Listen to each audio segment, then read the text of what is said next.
Saya kira kita sudah punya perlengkapan alat-alat yang dikasih oleh Allah untuk mempertimbangkan segala sesuatu itu. Nek panjen mentok tenan ya wis manuto karo sing ngekei karo Allah. Dadi nek dikon salat ping 5 wis ping 5 lah wis. Tambah salat sunat kan gitu.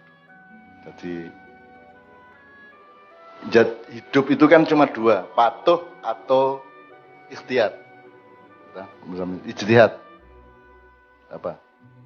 Jadi Anda cari sendiri, tanggung jawab sendiri, nanggung sendiri, atau Anda dicarikan, tapi yang mencarikan Anda ikut tanggung jawab, kan begitu kan? Jadi kalau Allah sudah memberi petunjuk kepada Anda, jangan lupa Allah bertanggung jawab terhadap petunjuknya kepadamu, kan gitu. Nah kalau kita tidak mau menuruti petunjuk Allah, berarti kita juga meremehkan bahwa Allah itu melindungi kita dalam hubungannya dengan petunjuk yang dikasih ke kita itu. Gitu Mas, kira-kira ojo nesu Mas ya. Ya pancen urip ngono kuwi cen angel. Urip iki gampang-gampang angel gampang. Gitu kan. Kadang-kadang ketoke angel tapi gledek gampang, kadang-kadang ketoke gampang sih tapi wangel karo-karuan ya ono. Memang itulah dinamika. Itulah romantika hidup kan gitu. Memang begitulah asiknya di situ. Dan makanya dan itu manusia Mas yang dikasih begitu cuma manusia, kalau malaikat enggak. Malaikat itu pokoknya dikotomis, ya ireng putih titik, iki elek iki apik titik. Yang baik pun langsung sudah diregulasi oleh Allah. Malaikatnya tidak perlu memproses kan begitu. Betul. Tidak perlu, pokoknya sudah pasti baik. Kalau setan iblis pasti buruk kan gitu. Kalau manusia di antara keduanya, maka manusia adalah makhluk yang aksani takwim, itu artinya dia yang paling lengkap. Di dalam dirimu itu ada binatang, di dalam dirimu ada peceren, di jerone hatimu ku ya ana jumlun barang ya ana. Ya, di jerone awakmu ku ana malaikate, ana setane, ana iblise, ana semua makhluk Allah yang lain ada pada diri manusia. Bahkan Allah sendiri ada di dalam diri manusia. Ya, ada hadis asa antakrahu syai'an wa huwa khairun lakum wa asa antuhibbu syai'an wa huwa syarrul lakum. Itu ya. Nah, itu saya kira problem rutinnya manusia di segala zaman. Allah mengatakan apa yang kamu pikir buruk itu jangan-jangan itu yang baik untukmu, dan apa yang kamu pikir baik ternyata itu buruk bagimu. Itulah sebabnya kita istikharah Mas. Itulah sebabnya kita harus terikat, mengikatkan diri terus kepada tasim billah itu ya. Maka kita gandolan Gusti Allah terus itu karena kita itu ilmu ini terbatas. Ketoke apik tapi ternyata elek, ketoke elek ternyata apik. Asa antukrihu syai'an wa khairul lakum wa asa antuhibbu syai'an wa huwa syarrul lakum. Nah, karena manusia hidup di dalam dinamika atau ketidakmenentuan di wilayah abu-abu nek cara modern ya, di daerah abu-abu, maka kita membutuhkan kejelasan mengenai hitam, kejelasan mengenai putih. Itulah sebabnya kita bergerak dari abu-abu ke hitam atau putih itu minta dituntun oleh Allah, karena Allah yang maha tahu mana yang baik, mana yang buruk untuk kita. Nah kalau sudah dituntun ya gelemo, menurut saya gitu ya. Ya ikut aja. Iya, dan banyak masalah manusia itu dari di situ sebetulnya. Mas, saya ketika saya tamat SMA itu Cak Fuad itu tamat IAIN, Cak Mif itu berhenti kuliah di Fakultas Farmasi UGM, kakak saya yang nomor 2. Ayah saya meninggal dalam keadaan punya hutang sangat banyak sekali, ibu saya setengah mati, rumah kita dijual, kayu dijual, meja kursi dijual, dipan dijual, sampai tidak punya apa-apa sama sekali. Kami 15 bersaudara, adik saya Cak Nas sama Cak Dil berhenti sekolah hari itu juga.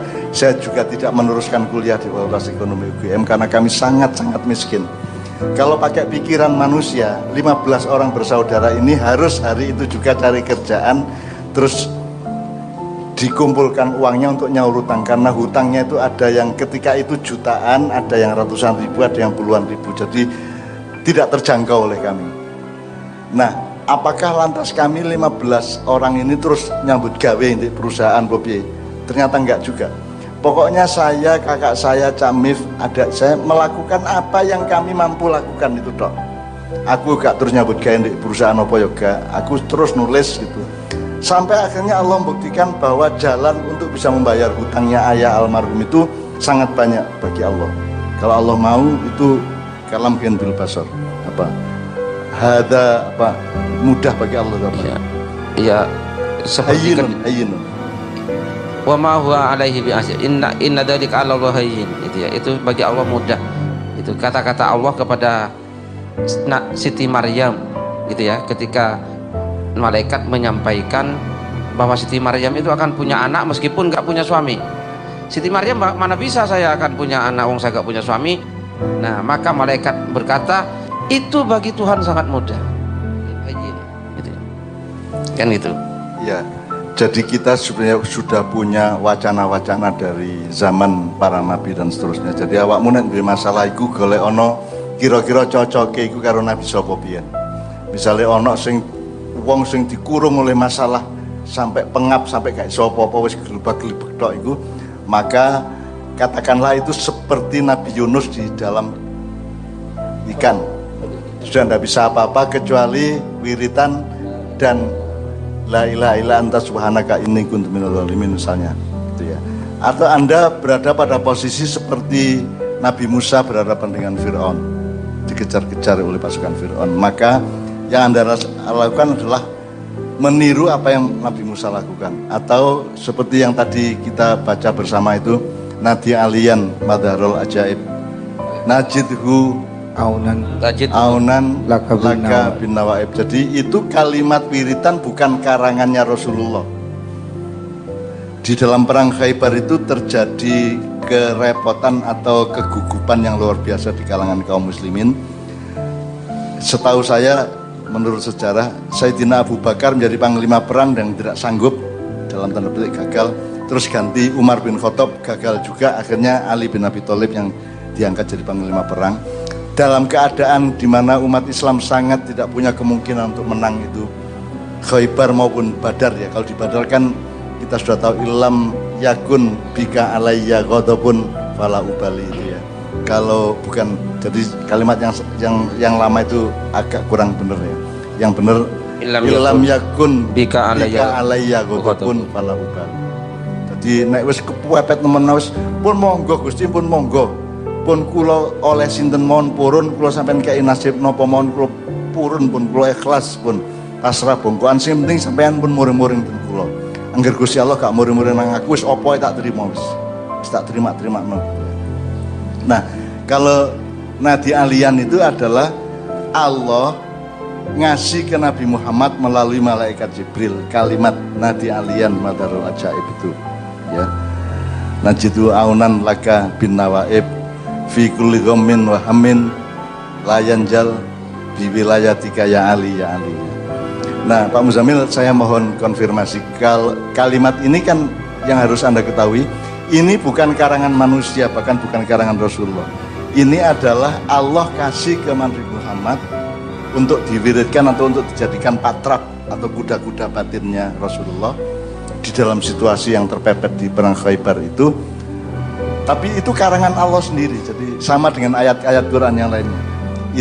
Itu Allah ngasih melalui malaikat Jibril kepada Nabi Muhammad. Nah itu kan sebenarnya kan Allah itu kan nyelucu. Janjane wis kali dimenang nol beres ya. Gak iki dikai syarat sik kon kudu mengucapkan iki sik. Ya. Iya, supaya ada dramatika adegannya gitu ya, supaya ada adegannya. Supaya ada adegan dan ada ketegangan-ketegangannya. Jadi itu kalimatnya Allah dikasih ke Kanjeng Nabi melalui malaikat Jibril. Terus sekarang kita mengucapkannya. Nah, yang saya tanyakan kepada Pak Muzamil, itu kan nadi alian. Alian itu di kalangan tertentu, terutama kaum Syiah, Ali di situ dianggapnya adalah, menurut tafsir mereka adalah Ali bin Abi Thalib. Jadi perang Khaybar itu akhirnya bisa dimenangkan oleh umat Islam karena karomahnya Sayyidina Ali, kan gitu pemahamannya. Saya tidak terlalu berani memahami seperti itu. Saya memahaminya Ali itu Allah. Wa huwal aliyyul azim itu ya. Betul. Jadi Allah yang maha tinggi, yang punya kemampuan untuk memenangkan pasukan muslim itu Allah, gak iso nek liyane. Wong Sayyidina Ali dipateni wong, anaknya dibeleh wong, tak piturute kan gitu. Jadi tetap menurut saya Al-Ali itu Allah, ya Ali itu Allah kalau saya. Iya. Nah, menurut Pak Muzamil gimana? Iya, Jadi Nadi Alian panggillah Allah yang maha tinggi, gitu ya. Bukan panggillah Sayyidina Ali di situ, tapi panggillah Allah yang maha tinggi. Jadi sejumlah kalangan kan yakin itu maksudnya karomahnya Ali. Ya. Kan gitu. Nah saya bukan tidak setuju, tapi saya tidak berani ngepake atau menerapkan pemahaman itu di dalam hidup saya dan pemahaman saya, karena yang bisa membalik keadaan sampai setingkat perang Khaybar itu hanya Allah Subhanahu wa taala. Maka ketika Nadi Alian itu adalah kami memanggil-manggil, menghimbau-himbau, memohon-mohon gitu kepada Al-Ali kan gitu kan. Ya. Ya. Yang mampu mewujudkan atau mentanazulkan atau menjahirkan, mendohirkan keajaiban. Karena itu urusan udah keajaiban. Maka itu saya sangat concern untuk memakai itu, karena sekarang ini Mas, kamu ngomong Indonesia, kamu ngomong dunia, kamu ngomong umat manusia, kamu ngomong umat Islam, kamu ngomong NU, Muhammadiyah, ngomong apa saja, jajal iso tak gak ngerubah wae. Aku takon jajal iso tak gak. Mas ya kon dikai Covid tikel 10, Mas ya kon dikai apa nek prasaku kok ya jedeg kae, pancet, tidak berubah apapun yang substansial, yang esensial pada hidupnya manusia sekarang. Jadi saya hanya bisa berpikir Pak Muzamil bahwa hanya Allah yang bisa merubah bangsa Indonesia dan umat manusia di dunia dengan keajaibannya, dengan madharul ajaib. Saya begitu. Makanya saya ngeyel untuk itu kita bikin bahan untuk wiritan kita, karena kita betul-betul ngemis kepada Allah, merintih kepada Allah agar yadhar al-ajaib, jadi menampakkan keajaiban-keajaiban. Dan itu hanya Allah yang bisa. Nabi Muhammad pun tidak bisa. Semua makhluk yang lain tidak bisa. Hanya Allah yang bisa. Kecuali Allah nyuruh gitu ya. Kalau Allah nyuruh saya, Mustafa ya iso, Helmi ya iso, Lutfi ya iso, Kabeh ya iso. Tapi kan sing sejatine iso lah Gusti Allah dudu awakmu, dudu aku kan gitu. Jadi saya hanya berani mengatakan Nadi Alian Madharul Ajaib itu maksudnya adalah Ali Allah Subhanahu wa taala, Al-Ali, Al-Azim gitu ya. Pak Muzamil setuju ya? Setuju ya. Ya, jadi Nadi Alian tidak kepada Sayyidina Ali, tapi kepada Allah yang maha tinggi. Nadi kan dari kata nada yunadi. Nada yunadi. Nadi itu artinya nahnu apa? Panggillah. Fi'il amar Nadi. Nadi Fi'il amar ya. Nadi Alian. Panggillah dia yang maha tinggi. Atau memohonlah. Ya. Memohonlah kepada yang maha tinggi Ya. agar supaya beliau menampakkan keajaiban, mewujudkan keajaiban-keajaiban. Najiduhu aunan, sebagaimana kami setelah melihat sendiri bagaimana pertolongan Allah kita laka an-nawaib gitu ya. Ya. Jadi apa namanya, keadaan sekarang ini Mas, mungkin termasuk keadaan diri kita loh ya. Nggak usah negara loh, nggak usah sak bangsa loh ya. Diapakno Indonesia ketika apakno kok kritik. malah menyalahkan yang ngeritik. Ya. Nanti akan ada episode di mana teman-teman progres akan mengemukakan betapa nama saya itu dipakai-pakai, makian kita itu dipetil-petil, dipakai-pakai untuk mengadu domba antara saya dengan Jokowi, saya dengan Habib Rizik, saya dengan siapa. Nanti kita omongkan bersama, tapi pokoknya intinya diapakno ke Indonesia ki nek gak ditimpa oleh keajaiban Allah prasa kok gak iso diapakno. Sawaun alaihim a'anda taum amlam tundirhum la yu'minun. Sama saja bagi mereka kamu kasih peringatan atau tidak. Peringatan bisa kasih tahu informasi, bisa kritik, bisa gugatan, bisa tuntutan segala macamnya. Tapi kan sawaun alaihim sama aja, wis gak iso diapa-apakno Mas. Hanya karena apa? Karena khotamallahu ala qulubihim wa ala sam'ihim wa ala absarihim gishawa. Karena sudah ditutup oleh Allah. Khotamallahu ala qulubi, hati mereka, wa sam'ihim, pendengaran mereka dan penglihatan mereka. Gishawa. Ada tutupnya, insyaallah. Sudah ditutupi Mas, wis dibunteti karo Gusti Allah. Bayang nek sing bunteti aku lah ya gampang dibocor, tapi sing bunteti Gusti Allah katanya lapo kan ya. Wis dibunteti karo buntet wis. Bangsa Indonesia sak dunya ki buntet. Sekarang Anda kan langganan IndiHome ya. Anda langganan apa wis pokoknya sing TV-TV njobo gitu ya. Anda lihat misalnya National Geographic, Anda Animal Planet, Net Geo Wild ya. Kan itu mengagumkan ciptaan Allah yang namanya ikan, binatang, tanam-tanaman, tumbuh-tumbuhan, kan sangat mengagumkan. Tapi tolong didengarkan, pernahkah Tuhan disebut? Pernahkah ada kalimat yang mencerminkan kesadaran bahwa, pengetahuan bahwa itu semua ada yang menciptakan?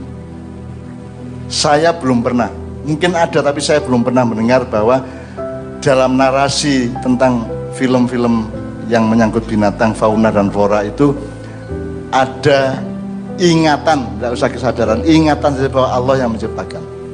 Jadi seolah-olah binatang itu menciptakan dirinya sendiri. Kalau kanguru itu menciptakan sistem pertahanannya di kakinya yang dua itu, kalau macan begini, kalau hiena begini, seolah-olah mereka menciptakan dirinya sendiri. Dan tidak ada satupun narasi di film-film itu, di features itu yang menunjukkan atau yang mengatakan bahwa semua itu diciptakan oleh Tuhan. Terserah ngomongnya Tuhan namanya siapa terserah, tapi kan tidak ada sama sekali.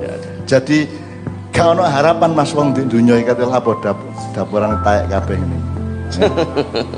Itu yang saya omongkan, itu semua yang mengagumkan dari alam dan yang sangat dahsyat dan sangat mentakjubkan itu kan tidak dengan ingatan bahwa itu diciptakan oleh Allah, kan tidak ada, Mas.